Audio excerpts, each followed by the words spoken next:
engagement and listening meeting. She presented that she went and spoke to. Joyce, how long are you going to take? I'm trying as fast as I can. She can have all 20 minutes. She cannot have 20 minutes. You know okay? what? You're censoring. You're Absolutely not. censoring. Why do you have This is an important. attitude against her? Yeah. You're being, Because she was on the everyone board. else, I know, but everyone else you listen to calmly and patiently. She has done due diligence finding this Everybody research. has 2 minutes. No. You said 20 minutes total. Then I give my 2 We minutes to her. really need to read this library. We really need to read So this. in addition to Rebecca wrote, I mean, everyone will have to look it up then, on page 30. Basically, she wrote, in last month's meeting, she met with the Northfield Village President, Sunset Ridge Superintendent, six people total, and said that she continues to hear a high sense of satisfaction in the library, its programs, and its facilities. And the people in the community are proud of the library. So I know some of those stakeholders, so I went to them directly. So I spoke to Dr. Stang, who is the superintendent of Sunset Ridge School, because I wanted to know what he said. And he said he met with Rebecca and someone else. And he said, I did meet with them, and they asked for input on how to improve. I suggested they look at our libraries and talk to librarians to see what the expectation for a library is from a student perspective, and to gather input about how they can improve. I told them I had no knowledge of the Northfield Library or its services. He added later that he had visited the Northfield Library one time to see a history exhibit. But reading that paragraph, you glean that he's a huge supporter and loves everything the library does. And I did the same thing with Dwayne Meyer, who is the pastor at Northfield Community Church. Now, Dwayne did not talk to Rebecca. Staff members talked to Courtney. So they said that they had a lovely meeting with Courtney. They showed her the church, and she spoke with them about the fact that this room is available to them. One of the employees is a Northbrook resident and doesn't use our library. So basically, neither of those people also said that they have a high sense of satisfaction from this library. But when Pastor Meyer spoke with me today, he did tell me that a lot of his congregants have been speaking about how upset they are and what is happening with the library. So that's one point where I feel that if you read this, it's like everything's great, and I don't believe that presentation is true. Now if we move to page 32, the internal staff dialogue on culture, practices, priorities, and customer experience. This is where Rebecca talked about talking to the staff.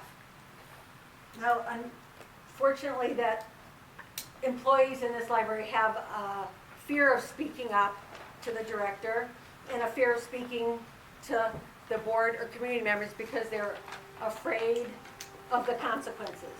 So, but someone came to me today and said that most of what is written in this thing is not true. And so now I wasn't at the meeting, so I can't verify it. But what I want to do is I want to encourage the board and your task force and your HR people. And you at all the staff meetings? Have you been at the, I'm sorry, Deborah and Kate? Yes.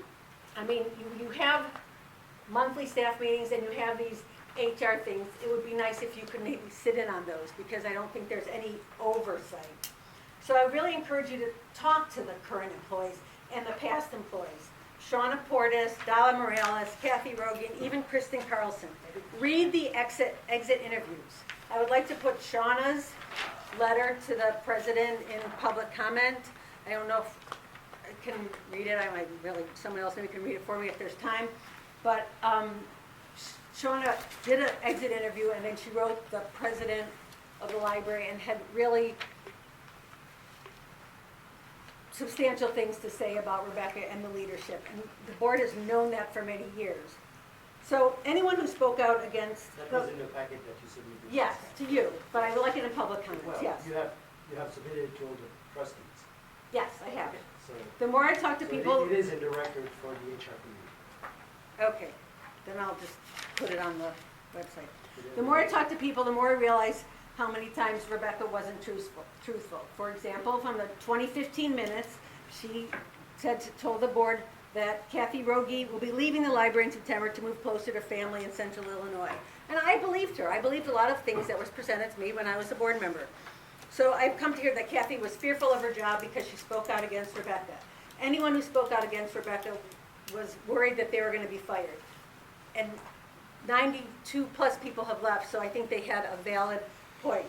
this doesn't really sound like a happy workplace if they're afraid to speak out. And just recently, the HR person has been talking to some employees, and employees have told me that they have not told the truth to the HR person. Now, I've told you this before in the past, that we have had some confidentiality issues with the HR consultant. And also, I don't know if everyone knows, but before Rebecca came, there was no HR consultant. With all the past directors, there was no need for an HR consultant. I mean, I think it's good practices to have an HR person, but it is a new thing since Rebecca came to the board. So I just think that you're taking everything at face value, and there's been no oversight letting Rebecca do whatever she wanted. No, we all did oversight. Susan did oversight, and I did oversight in proving things that aren't exactly how they appear. I have an entire thing about the collection, and I will put that in the mail and on the website. Thank you.